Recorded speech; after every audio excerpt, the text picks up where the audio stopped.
Pada akhirnya, aku harus memilih satu di antara mereka yang melamarku. Kutulis dalam statusku, tak ada reply. Oh, haruskah kuucapkan selamat malam padamu? Aku diam. Semoga sakinah dan bahagia. Setelah beberapa saat akhirnya ada juga yang berdatang merespon status yang sesaat lalu kuketik. Aku diam, menunggu lanjutnya. Kamu diam, kita saling diam. Ada tawa yang menunggu meledak. Aku menahannya. Suara Sanwo, ringtone handphoneku, membuatku terbangun. Salman, senyum kemenangan menghiasi manis wajahku. Ku angkat. Kamu benar-benar akan menerima salah satu lamaran itu, Ai. Sapaan yang bukan sapaan. Memang ada berapa yang melamarmu? Suara itu terdengar meresah. Ku abaikan resah. 3. Sahutku pendek. Diam sesaat. Kamu akan memilih satu dari mereka. Suara itu meragu. Iya, sahutku. Sebelum kamu ambil keputusan, bisakah kita bertemu? Mulai terdengar frustasi. Kapan? Jangan terlalu lama. Mereka butuh jawabkanku secepatnya. Sahutku mengambang. Malam itu aku turun. Kita ketemu besok pagi.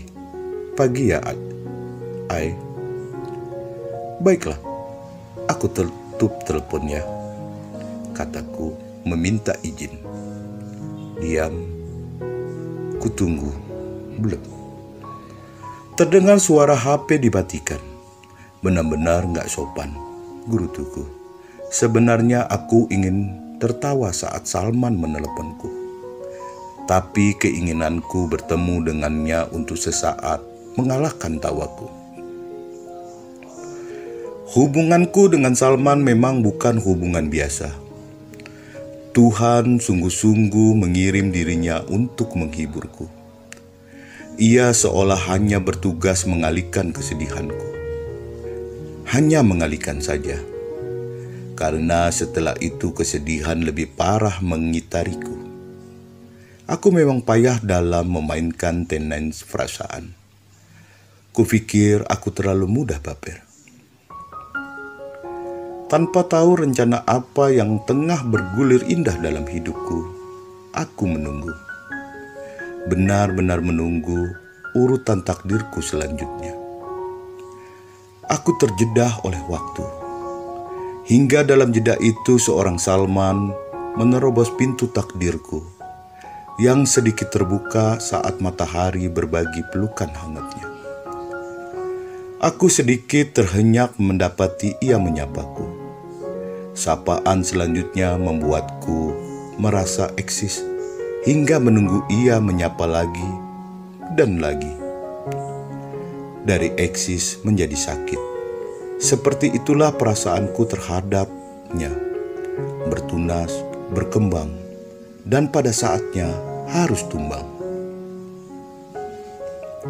Sempat terpikir dari sedikit kemungkinan, kenapa Salman?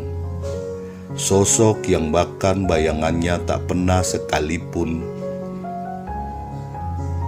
melimpir dalam hidupku. Ia hanya sempat singgah belaka. Sekedar say hai pun kami tak pernah. Meski berdiri di tempat dan waktu yang sama. Kusadari kami hanya pernah berjumpa tanpa menyapa. Meski bukan kebetulan, bila sebenarnya kami pun kuliah di kampus yang sama. Bagiku ia adalah Sanbe. Aku memang bukan apa-apa bila melihat betapa famousnya ia saat itu. Lagi-lagi aku merasa sebagai makhluk mengenaskan. Ingat ini semua membuatku tersenyum. Di benakku muncul wajah Salman 31 tahun lalu. Lelaki yang berkulit cerah, berambut ikal, tinggi, bermata ramah, berwajah dingin, dan terkesan seenaknya. Seandainya saat itu kamu ajak aku pacaran, saat ini kami pasti jadi istriku, kata Salman malam itu. Aku tertawa geli, membayangkan betapa konyol kata-kata yang baru saja ia lontarkan. Kamu masih punya suami, karena aku masih hidup. Seandainya saat itu di punggungku tertulis, sedang mencari pacar anak SMA. Takut teruskan kata-kataku. Kamu akan daftar ya, Ai? Aku tergelak pelan. Seandainya omongan kamu sedikit masuk akal. Kenapa? Gak apa-apa, sahutku singkat.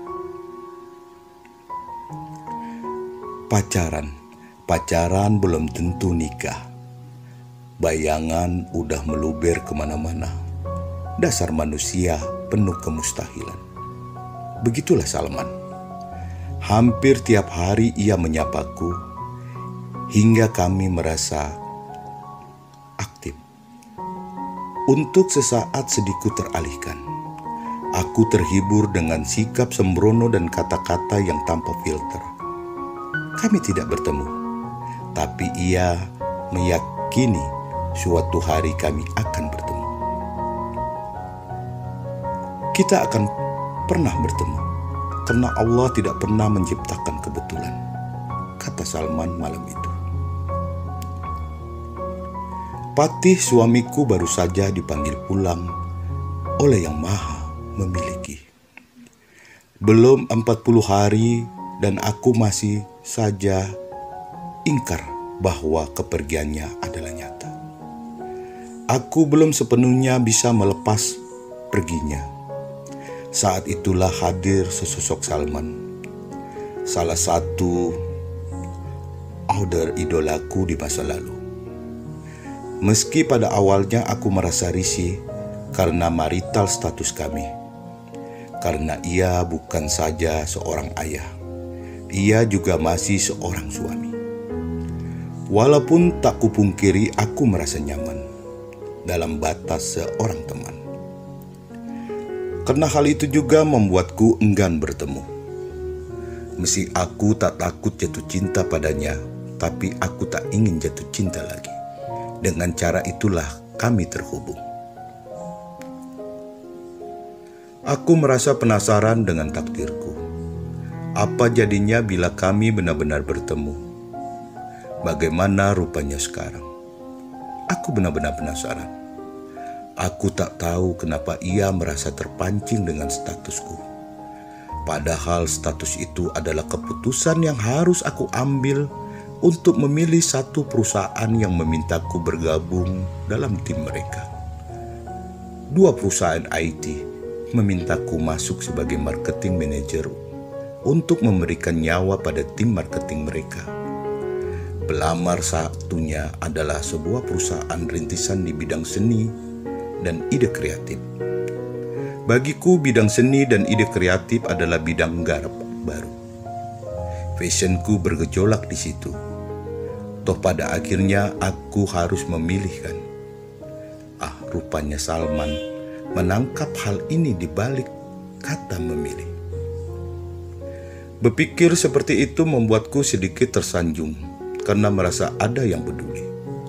Apapun yang memaksa Salman untuk menemuiku, sesuatu itu membuatku merasa eksis.